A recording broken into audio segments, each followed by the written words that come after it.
Class struggle, or the struggle within and against capitalism, is an intrinsic guiding force of anarchist theory and practice. Nonetheless, many enduring myths and misconceptions continue to cloud popular understanding of the social relationship that lies at the root of this conflict, namely, class itself. So, what is it exactly?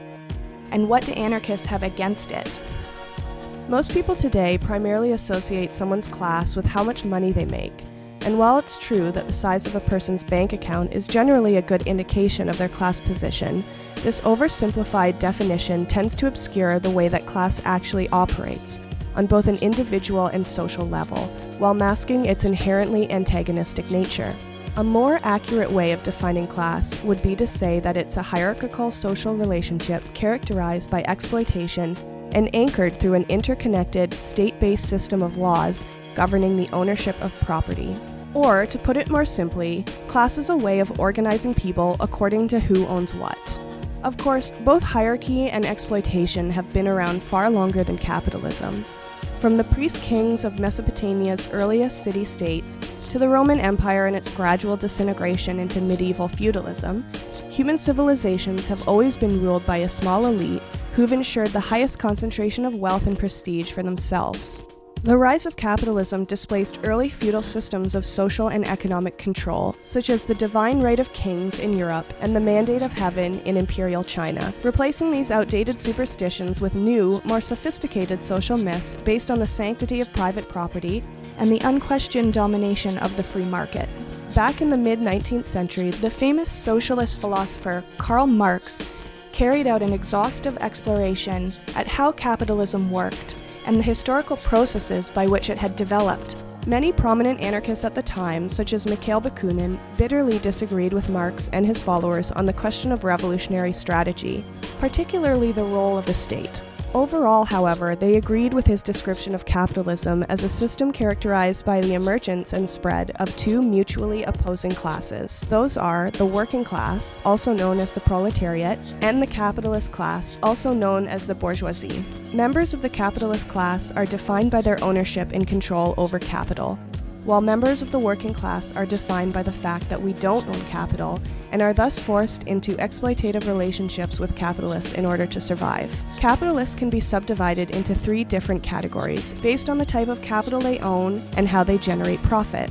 The first of these are industrial capitalists, who own and control the means of production, a fancy phrase to describe the tools and equipment necessary to produce commodities. In earlier stages of capitalism, this usually referred to owners of factories and mines, but nowadays could refer to the owners and shareholders of a wide variety of businesses, anything from fast food restaurants to software development companies. In other words, an industrial capitalist is your boss.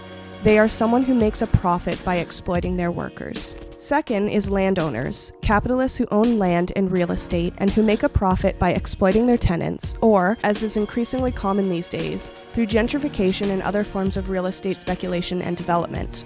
And finally, financial capitalists, who make a profit by loaning money at interest. This could be anyone from small pawn shops and payday loan centers, all the way up to the globe-spanning banks who loan money to other capitalists and even governments. The shift towards neoliberal capitalism, beginning in the 1970s, saw financial capitalists massively expand their influence over the global economy. This expansion has allowed them to ramp up their direct exploitation of the working class through the introduction of new household debt instruments, such as personal credit cards, student loans, and subprime mortgages. Over the years, the character of class exploitation has transformed as capitalism has evolved.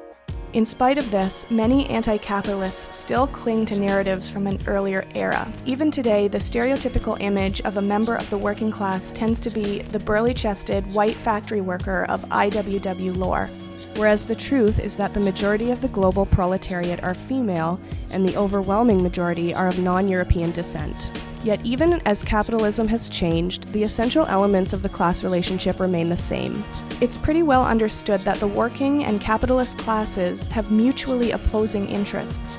The less our bosses pay us, and the more our landlords charge us rent, the more profit they make, and the poorer we get. What's less understood, however, is that capitalist laws of universal competition and constant growth create and shape internal divisions within each class.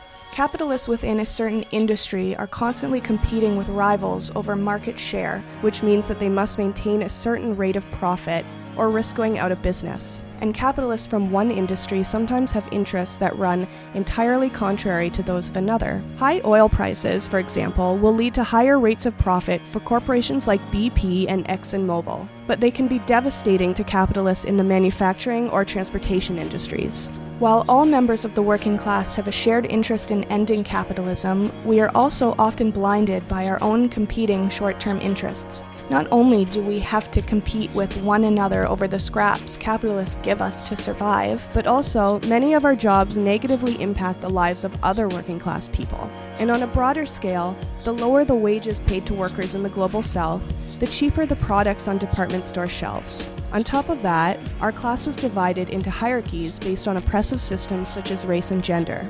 Women, for instance, are often doubly exploited under capitalism, and that we are expected to perform unpaid reproductive labor, such as cooking, cleaning, and raising children, while simultaneously being paid less than our male counterparts at work. The role of the state is to manage the economy in a way that balances the interests of competing segments of the capitalist class, while protecting them all from the threat of working class revolution. This is often achieved by playing up divisions within the working class based on nationalism, religious sectarianism, white supremacy, and patriarchy. It is only by destroying these oppressive and divisive systems that our class can come together to wage a unified class war and begin to liberate ourselves from the shackles of this parasitic system of exploitation. We will only cease to be slaves when together we seize everything.